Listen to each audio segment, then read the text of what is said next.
It's beginning to look a lot like IntCode. Anyway, welcome to day 8. We're here for another Advent of Code puzzle, and we have finally gotten our instruction set for this year, which I assume will be reused if 2018 and 2019 were any indication. But anyway, today's is pretty straightforward. At least we don't have that many instructions yet. But let me show you how I solve this problem. So let's jump into it. Okay. So, our input for today is a low-level assembly code, and you don't really need any prior knowledge of assembly, although it does help a little bit for understanding what each of the opcodes are. And the way the input is formatted is it's a bunch of lines that have opcode and signed number. Let me actually open up our parsing file so that we can kind of see what it looks like. This is an example small program from the problem. And there are 3 opcodes that we have to implement today. So NOP, which is a no-op, which does nothing. ACC, which is our accumulator value increment operator thing. It will modify a global accumulator value and adjust it based on this value here. So it'll either be plus or minus or whatever. In this example, they're all positive, although it could be minus. And finally, jump, which is a relative jump instruction. So if you're at this instruction here, you jump -3, you're going to go back 1, 2, 3, and then start executing this one. Note that jump 0 is an infinite loop. If you ever get to a jump 0, you're not going to be executing anything further. But anyway, those are the instructions, and part 1 is the program loops forever, but find the accumulator value when it first runs the first repeated instruction. So in this example here, you'll run NOP 0, then you'll go to the next line, you'll accumulate, then you'll jump +4, 1, 2, 3, 4, then you'll accumulate one more, then you'll jump -4, 1, 2, 3, 4, you'll accumulate, you'll jump -3, 1, 2, 3, and then this is the repeated instruction. So this is the first time that it loops, and the accumulator at that point should have been 1 plus 2 plus 3, so 5. 1 plus 1 plus 3. But anyway, let's do the parsing first. I think the parsing for this is pretty easy in Python. And I would recommend that if you're attempting this problem and your solution is a little bit messy, that you spend some time cleaning it up, because it will probably save you time in later problems which may reuse this code. But anyway, let's start with parsing here. Again, we're going to be using split lines here. Let's just do ret equals this for line in s.splitlines. And what I did here is I used .split because it helpfully, delimits these into fields. So you have opcode and value string equals line.split. And we need to convert value into an integer. Fortunately, in Python, int with a sign in front of it just resolves to that number. So you don't have to do any special casing for the plus here. I know in other languages, this is not a valid integer, so you have to do a modification. Actually, interesting thing about Python, Python doesn't have the idea of a sign on an integer. The way that's actually parsed, it gets parsed, bunny 0. The way this actually gets parsed is a unary minus. Not that it matters for this problem, but it's kind of interesting. So the constant value is actually just 3. But anyway, not to get distracted, ret.append opcode and then int of value s. So we need to convert it into an integer, and finally we return the ret down here. And if we run our parsing now, append takes 1 argument. Oh yes, this should be a tuple. And you can see that we've parsed our input. We now have our program in a more easily manageable data structure. And we're going to use this data structure to implement both the problems. So let's open up the description again, and let's jump to part 1 now. Okay, so part 1 says that the program loops forever, which we've identified that, we jump to a portion where we're already running by manually running this program. And what we want to do is find the accumulator value at the first time it repeats an instruction. So we're going to say that the halting condition for our virtual machine is when it reaches something it's already executed before. So we're going to implement a infinite loop detection. Now, when I think about a problem that says find something that it's already done this before, I'm immediately thinking at using a set, using something to record all the places that I've been at yet. So I'm going to do that. So we're going to say visited equals a set. This is going to contain all of the opcodes or all of the positions that we're going to run. Now, the next variable I'm going to use is, I'm going to call it the program counter. This is essentially how assembly runs at the low level, but I'm going to refer to it as PC. This will be the position in the code. Position in code also is PC, but program counter is what I'm using here. It's going to be the instruction that we're about to run. So if PC is 0, we're sitting at this and we're about to run nop 0. All right, and then we need a while loop. So we can just say while PC is not in visited. So this will say like while the program counter is not something that we've already run. This is kind of our infinite loop detection. And then we need to actually do our execution here. Let's see, global accumulator value. I forgot about that. We need to put our accumulator, and it says the accumulator starts at 0. All right, so now we need to do the part where we're actually executing the code. And that's going to be taking this program counter, indexing into this, and getting our opcode and value. Opcode value equals input PC. And the way I wrote this is a bunch of if statements that check this value and do different things. This is essentially the same way that I wrote this same sort of assembler program in previous years as well. So if opcode is equal to nop, this is the easiest one. We don't do any side effect other than increment the program counter. Otherwise, if opcode is equal to accumulate, we are going to adjust the accumulator value by that amount. ACC plus equals value. And again, we increment the program counter here, so we go to the next instruction. And then the last opcode is our jump instruction, and jump instruction just does program counter modification. So we can just do program counter plus equals value. I also find that it's useful for debugging if you have some error cases here that tell you what's going on in your program. So I always have raise assertion error unreachable, and I might put some debugging information here like the opcode or the value that probably the program counter, the opcode, and the value.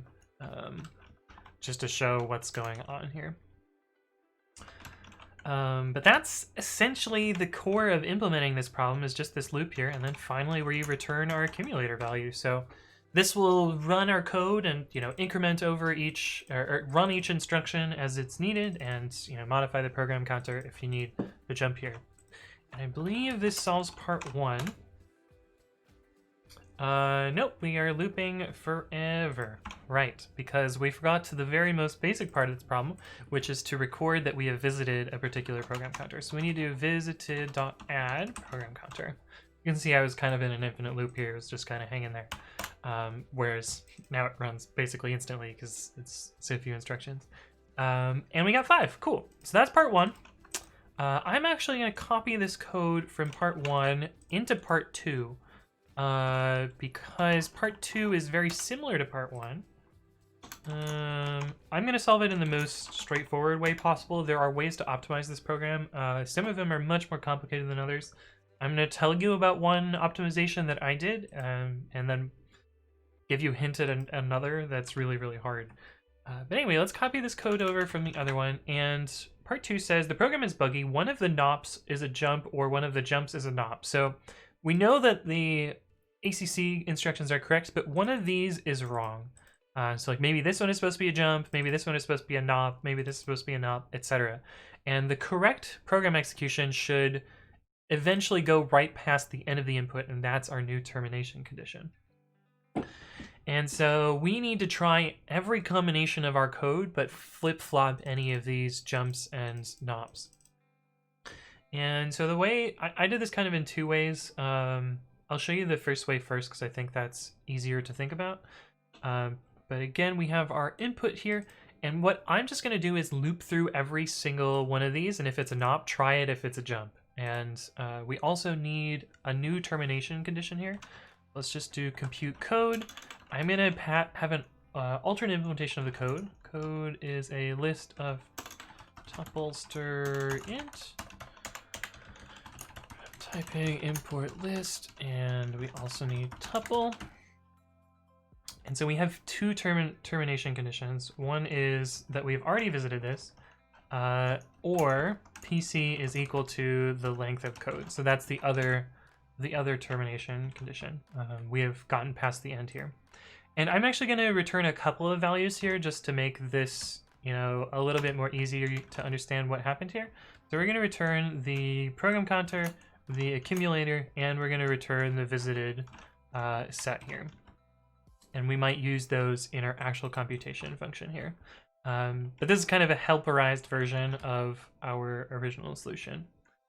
So let's do this thing where we just try and flip nops and jumps. And so I'm going to say for I, comma, opcode, don't care about the actual value. Well, we'll keep the value in input. So we're looping over everything in our input. I'm using enumerate here. What enumerate gives me is the index along with the actual values. And we're going to try and flip each of those. So if opcode is in nop or jump, actually we'll do it separately. If opcode is equal to nop, elif opcode is equal to jump, and we're going to try and flip those. Now note here, I don't want to modify my original code because then it'll just mess up the code for all of the previous attempts. So what I'm going to do here is I'm just going to copy the full code. New code equals input. This is a shorthand notation for a full slice of the input, which gives us a new code. And so we can say new code at I is equal to, if it was a nop, we turn it into a jump, and we retain the value even though nop, actually jump value makes sense here. And then I'm going to try and compute this code. So PC ACC visited equals compute code with new code. And if PC is equal to the length of new code, that means that we terminated and we got to the end of the code. And so that's the correct termination condition if we got to the end. And in that case, we return ACC.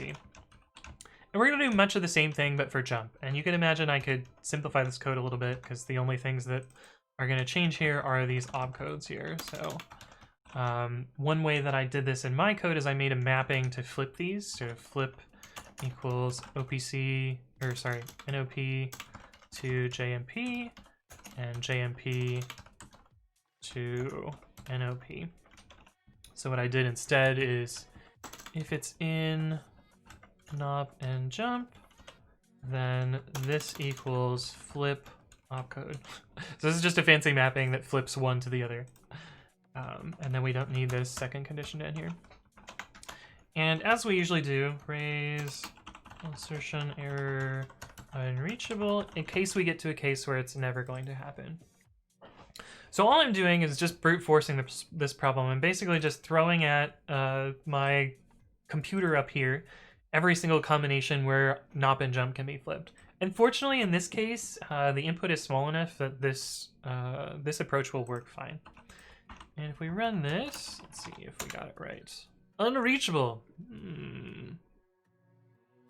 That's not good. Why did we get unreachable here? All right, I realized what I did just from staring at it. It was a really silly bug.